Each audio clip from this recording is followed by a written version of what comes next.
Hi all, welcome to the Automoto channel. With recent news of Mazda choosing to discontinue the Mazda 6 in North America due to declining sales of sedans in favour of SUVs, plus Mazda making way for the future of their premium up badging, I thought this might be a good opportunity to make a video comparing two different generations of the Mazda 6, which should be popping up on used markets and hitting various stages of their age cycle and depreciation. First up is my 2012 GH, which is part of the second generation of the 6. This is the Touring trim, Series 2, and the liftback variant. This car features, in my opinion, the optimal version of the MZR non-turbo engine, being the 2.5 litre L5VE 4-cylinder, which has made it to a 5-speed automatic gearbox. This is good for putting out 125 kilowatts at 6,000 RPMs and 226 Newton meters of torque at 4,000 RPM. And being part of the FOMOCO era, which translates to Ford Motor Company for those not in the know, this engine features plenty of 6s, the SP25 of the Mazda 3 BL, as well as a heap of Ford vehicle. It's a very popular candidate for an engine swap to other vehicles, sharing the same MZR and Duratec platform, and there's plenty of information on the internet about the swaps, as well as its ability to be modified with a DISI turbo head from the Mazda MPS or Speed range. I really do wonder if this final iteration of the 2.5 MZR was designed for a turbo application. In terms of drivability, this GH feels rather boat-like in the way it handles. It is quite a substantially long and heavy feeling vehicle, and almost wagon-like. The back, in liftback, does lift up, revealing a generous storage capacity. I do see the goal of this particular vehicle being targeted at a family owner. Forward movement can be quite thrustful, with the auto gearbox really eager to push forward. There is no sport mode, and the manual shifting feels okay, but I'm generally not a fan of the autos of this generation. This gearbox will most likely feature a Ford or Mazda Jatco gearbox, and I'm a firm believer that Ford cannot make a reliable or good automatic gearbox. This one, however, has held up great. So far, no issues, albeit with some minor clunky upshifts when going hard in the acceleration. Being the Touring and the Series 2 facelift, the interior is kitted out fully with leather and some nice comfort features for its time. Overall, I feel this whole package is geared more towards long, comfortable cruisers, hence it's aptly titled Touring Grade. And now moving forward. The GJ Generation Mazda 6 shares nothing with its predecessors of the GG Generation 1 and the GH Generation 2, being a new from the ground up redesign, distancing Mazda into the post-Ford era. Mazda brands this with the Skyactiv moniker, and it shares much of the Skyactiv hardware underneath with the CX-5. The moment you push the start button and hit that accelerator, it's obvious this Skyactiv powertrain has improved its performance with regards to a more linear delivery.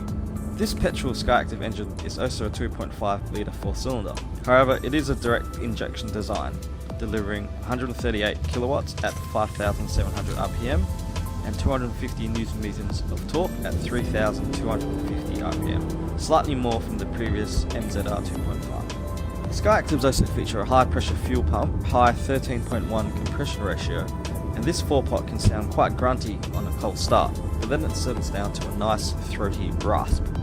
Off the line speed does feel quick, as the revs do climb fast, with a nice dollop of torque and adequate mid-range performance to get you quickly into trouble if you aren't careful with your right foot.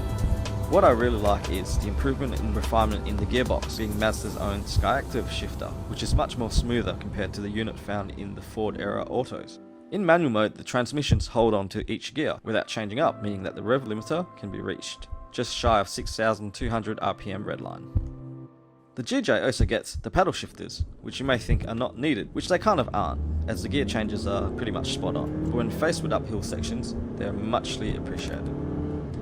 In manual mode, with sport mode also engaged, allows revs to hang longer, making it sound sort of race car-like, but unfortunately you don't move as quick as the soundtrack suggests. Now, there have been some interior changes, but this cabin we're in is the 2017, which has no handbrake, and in my opinion, the nicer of the automatic shift lever designs. This 6 is the Sport model, which is Mazda's grade speak for bottom of the line, but it doesn't feel Povo spec. The cloth trim is nice, and I thought this would be a good opportunity to compare a Generation 3 in its lowest grade versus the Generation 2 in a higher luxury spectrum. And if one were to be faced with two at a similar price point, albeit with other factors such as age and kilometers factors in, would you go for an older car in a higher trim or a newer car with more tech in a lower trim? I believe there are also some underneath upgrades, such as the suspension being lighter and stiffer McPherson strut system over the double wishbones up the front in the previous GH. It definitely feels a lot nimbler and lighter for a car of this size, but still a bit floaty, particularly should turns contain mid bumps and surface irregularities. But with a nice set of brakes, it still feels nicely balanced to drive for a mixture of comfort and some sportiness. I really do have a soft spot for the Mazda 6, with my personal introduction being the Mazda MPS or Mazda Speed 6 of the very first GG generation.